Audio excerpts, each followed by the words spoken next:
सभा क्षेत्र शेरगढ़ में भी आदरणीय तत्कालीन केंद्रीय मंत्री जल शक्ति मंत्री गजेंद्र सिंह जी शेखावत ने करीब 100 करोड़ की परियोजना में 50 चेक डैम और एक गोताबर बांध का निर्माण कराया।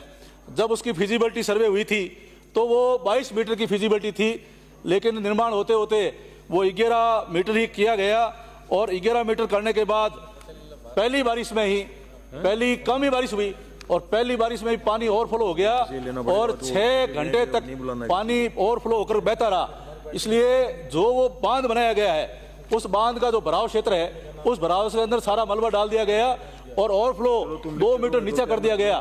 मंत्री महोदय, मेरी आपसे ये मांग है कि जो ये बांध बना है, ये बांध हमारे विधानसभा क्षेत्र शेरगढ़ की जीवनदायिनी जीवन रेखा बन सकता है।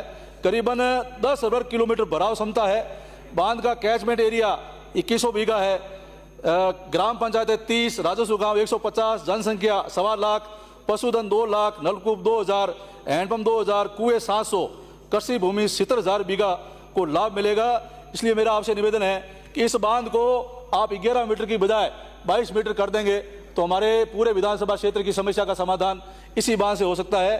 तो ये आप करें या केंद्र सरकार से कराएं, लेकिन इस बांध की जो ऊंचाई है वो हमारी इसको 22 मीटर कराएं। मैं आदरणीय हमारे राजस्थान के यशस्वी मुख्यमंत्री आदरणीय भजनलाल जी का आभार व्यक्त करना चाहूँगा कि उन्होंने दीर्घगामी रन ऑफ वाटर ग्रिड स्थापित करने एवं ग्रिड अंतर्गत 30,000 करोड़ की लागत के अधिक कार्य करने की घोषणा बजट में की है।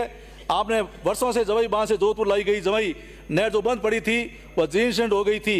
नहरी सीमा को जमीन पर लोग कब्जे कर रहे थे। इस नहर का जीर्णोद्धार व जोधपुर पाली शहर में पेयजल आपूर्ति 2,280 करोड़ रुपए स्वीकृत किए हैं। इसके लिए हम मुख्यमंत्री जी के आभारी हैं।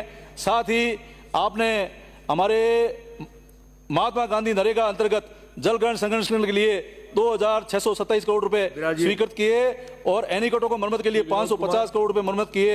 मैं मंत्री महोदय आपको एनीकट के प्रस्ताव भी दिए हैं और तालाबों के भी प्रस्ताव दिए हैं। तो जितने भी बड़े तालाब हैं, मैं आपसे खास मांग करना चाहूंगा, तालाब जहां पर पानी का आ रहा है 12 महीने ही पानी रहता है, ऐसे तालाबों का आप डीपीआर तैयार कराएं और इस योजना में स्वीकृत कराएं। मैं सभापति महोदय आपसे निवेदन करना चाहूंगा कि हमारे जोधपुर में एक विश्व का बड़ा उदाहरण है कि पेड़ों को बचाने के लिए हमारे वहाँ शहीद हुए अमृता देवी जी, जिन्होंने कहा रूख बचे और सिर साटे तो भी सस्ता जान, यानी कि रूख बचता है और सिर कटता है तभी सस्ता जान। इसके लिए इससे बड़ा उदाहरण नहीं हो सकता।